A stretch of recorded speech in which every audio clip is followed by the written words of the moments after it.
Local rescue sa Gumuhong Gusali sa Angeles City na nanatiling manageable ayon naman sa Office of Civil Defense. Detalye ng balita mula kay Edniel Parosa, RH52. Good morning, Edniel. Morning, Kuya Angel. Hindi pa nangangailangan ng tulong mula sa mga foreign partners o mga dayuhan. Itong sinasagawang search and rescue operation sa Gumuhong ipinapatayong Gusali sa Angeles City, Pampanga.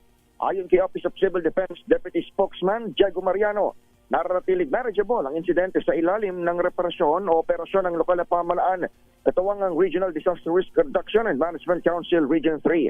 Sabi ni Mariano, kung may foreign team na magpapahayag na intensyong tumulong sa search and rescue operations, kailangan muna nilang makipag-ugnayan sa Department of Foreign Affairs. Dagdag pa ng opisyal, mahalaga rin ang koordinasyon sa incident commander upang maayos tamay talaga at magamit ang mga resources para sa pagpapatuloy ng operasyon.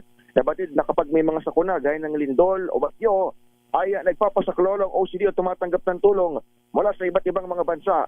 Batay sa pinakauling ulat, umabot na sa 4 ang nasawi habang 7 pang hinahanap matapos na nangyari pagguho sa isang hotel construction site.